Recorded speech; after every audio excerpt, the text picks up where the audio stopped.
Hey, Ed, Yeah. have you ever felt like you're being watched? I got a feeling somebody's watching me. Okay, I better keep my day job. Yeah, Go I ahead. think you need to. But this episode is very interesting. Imagine being stalked. Stay tuned.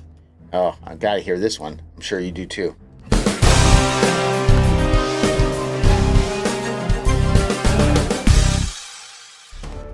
Be careful, I am watching you. Huh?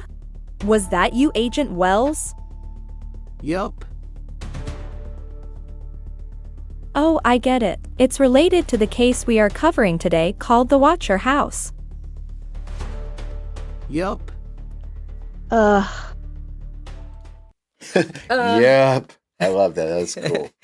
All right. Hey, Yep. guys. Welcome to Studio 7. Yes, it's your girl Shiva. And I'm Ed, and that was the Crime Force. They are AI created, and they use AI tools to help us bring the case information to us in an interesting way. Yes. But before we get into today's Watcher House, This is for entertainment and education purposes only. Please do your own research. Even though this is AI, still do your own research. Yeah. And always be kind to everyone, friends, family, even strangers. we do many different AI tools, but sometimes the one we Yeah. go with may not always be correct. So do your own research just for entertainment. So here we go. We're going to get started today. They were being watched. Oh my goodness. And That's a scary feeling. the Crime Force team is going to give us some background information. We'll usually break this up in a couple parts. So let's hear what they got to say. Derek Broaddus grew up in working-class Maine and became a senior vice president at an insurance firm. Derek and his wife Maria Broaddus purchased their historical dream home on June 2, 2014 in the town of Westfield, New Jersey, where Maria had grown up and always wanted to return to her hometown. Huh. Around Nice this town. time, Westfield, New Jersey was considered the 99th safest city in the U.S. Wow. This was an affluent and safe neighborhood, and the 657 Boulevard house was as iconic as ever, nearing its 110th birthday. Maria's parents lived close by but not in the same tight-knit neighborhood. The Broadduses had 3 kids, ages 5, 8 and 10, who were super excited about their new home as well. The Nice home. Watcher House, located at 657 Boulevard Look at that in Westfield, beautiful home. New Jersey, has 6 bedrooms and 4 bathrooms. Wow. Rich. The house, built in 1905, features several distinctive elements of this architectural style. Grouped windows. A front porch with ionic columns. A front-facing, center gambrel roofline. The house is a single-family home with 3,869 square feet of living a space. lot of Became the space. center of a chilling real-life mystery. Wow. So that's cool. That kind of sets the stage what the family was looking to Yeah. do, where they moved. Hey, what can go wrong? A beautiful home. Maybe the Watchers what went wrong. Yeah, but they don't know about the They don't watchers know yet. that. Not yet. But guess what? It's coming. Oh, they can't see me pointing. Guess what? It's coming. Thank you, Agent Owens. Shortly after buying the house, the Broaddus family began receiving disturbing letters from an anonymous sender who called themselves the Watcher. These letters contained eerie details about the Weird family houses. and the I mean, property, weird including Window. references to the couple's Yeah, look at children as that. young blood Yeah. and claims of a generational duty to watch over the house. Key aspects of the case include: the letters prevented the family from moving in, and they never actually lived in the house. Let's read some of the letters. This is Do you know the interesting. history of the house? Do you know what lies within the walls of 657 Boulevard? Why are you here? I will find out. Have they found what is in the walls yet? In time they will. Wow. These letters are weird and strange. They are. They are. Hold on. Wells. I am not done. Who has Okay. the bedrooms facing the street? I'll know as soon as you move, and then I can plan better. I am pleased to know your names now and the name of the young blood you have brought me. It has been years and years since the young blood ruled the hallways of the house. Have you found all of the secrets it holds yet? Will the young blood play in the basement? Or are they too afraid to go down there alone? I would be very afraid if I were them. It is far away from the rest of the house. If you were upstairs, you would never hear them scream. Wow. All of the windows and doors in 657 Mhm. Boulevard allow me to watch you and track you as you move through the house. Who am I? There are hundreds and hundreds of cars that drive by 657 Boulevard each day. Maybe I am in one. Look at all the windows you can see from 657 Boulevard. Maybe I am in one. These letters were so disturbing that the Broaddus family never moved into the house and eventually sold it at a significant loss. Wow. You are right, Agent Wells. This is a strange and weird case. The identity of the watcher was never discovered despite investigations by police and private investigators. The identity of the watcher who sent threatening letters to the owners of 657 Boulevard in Westfield, New Jersey, in 2014 remains unknown for several reasons. Inconclusive investigations. Despite exhaustive investigation by the Westfield police and private investigators hired by the Broaddus family, the stalker was never identified. Limited physical evidence. The letters were typewritten, which made it difficult to trace their origin or identify the sender through handwriting analysis. Timing of the letters. The first letter arrived just days after the Broadduses closed on the house, before the sale was made public. This suggests the sender had inside knowledge about the property transaction. Detailed information in letters. The watcher demonstrated knowledge about the house's layout and the family's activities that was not easily observable from outside, raising questions about how this information was obtained. Long-standing mystery. The case has remained unsolved since 2014, with no significant leads or breakthroughs reported in identifying the perpetrator. Legal complications. The Broaddus family sued the previous owners and attempted to have court documents sealed, which may have complicated the investigation and public disclosure of information. I don't know about that. How would they know? I'd be curious to see. I don't have to cover it, but I'd be curious to see if they talk about.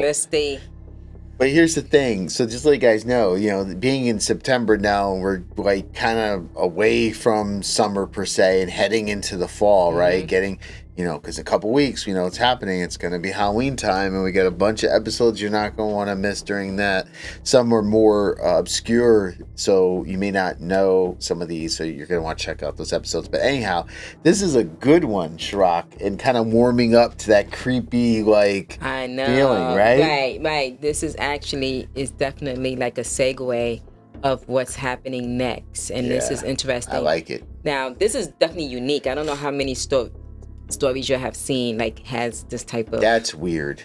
Yeah, this atmosphere. Well, I'm sure people have written weird notes, but they're probably easily explained, or they're very straightforward scare tactics. This one is creepy, to another level. Exactly, but they just didn't stop. They just continue. You know how sometimes you get one note, but then again and again you're like, what is going on? Let's see the aftermath. Let's see what the conclusion, what's going on here. The Broaddus family tried to sell the house multiple times but faced difficulties due to the notoriety of the case. The Broaddus family filed a civil lawsuit against the previous owners of the house, John and Andrea Woods, on June 2, 2015. The lawsuit sought a full refund of the $1.3 million they paid for the home, the title to the house, reimbursement for renovation expenses, amounting to hundreds of thousands of dollars, attorney fees, triple damages.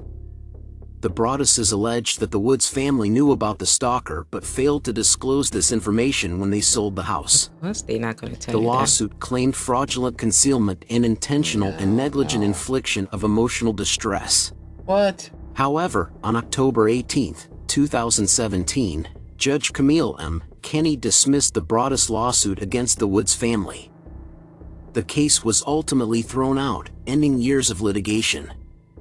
Despite the dismissal, the Broaddus family was left in a difficult situation.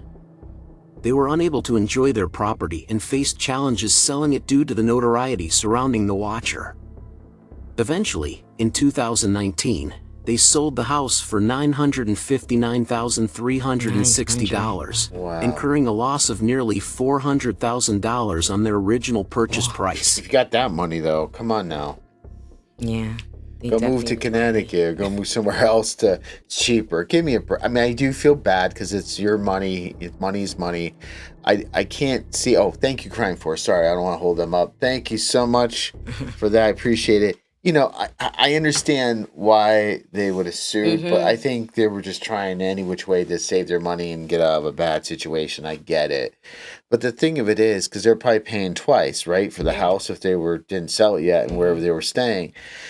The problem is, like, you have to prove that they knew about it and did disclose. Who's to say that?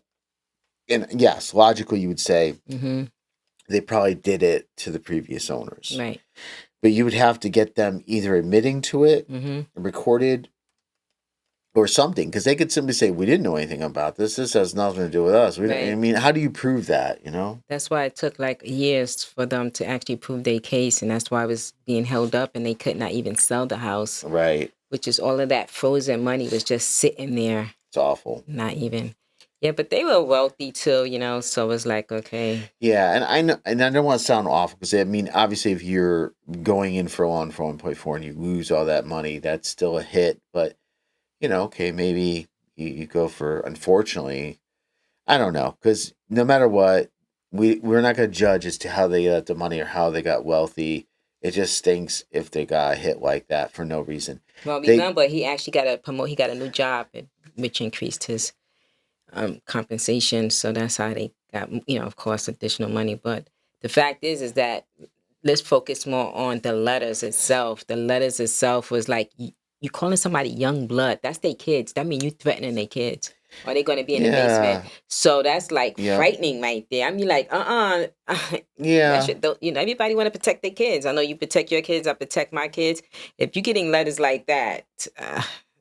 I mean, another thing is you could take the total opposite end and say, you shouldn't let anybody like stress you out and force you in. You should just go in, put a security system in. With that kind of money, you could probably get a real good one and just put some things down. And then maybe eventually you would catch the person because you're being obstinate and staying in there. Maybe the person eventually would mess up. I mean, of course, you don't want somebody to do anything. I don't know. There's no right or wrong, but I'd like to know what you guys think. So please put in the comments. I think I won't be able to sleep at night knowing those letters are in there and you have young kids. I know. The young kids is the thing. If it was just us two, it would have been like, okay, we can handle ourselves. But when you have young kids and then he's like young blood in the basement, like. Because somebody entering the house, all they have to hear is That's it. Then they run. I know. Hey, thank you guys for joining us. Thank you guys. Please come on back next week. We got another good one. Got a couple good ones, and then we got October. Not going to miss that for Halloween. Please subscribe. Just take a second. Go click. That'd be great. We really appreciate it. Most importantly, is just come back and watch us again. Right. Any final thoughts? Yes, just want to say thank you for watching. We do appreciate y'all. You're actually you are the show, and without us, without y'all, it wouldn't be us. That's what you meant to say. Yes, I got you. And don't forget, Studio 7. If you don't subscribe, we're watching you.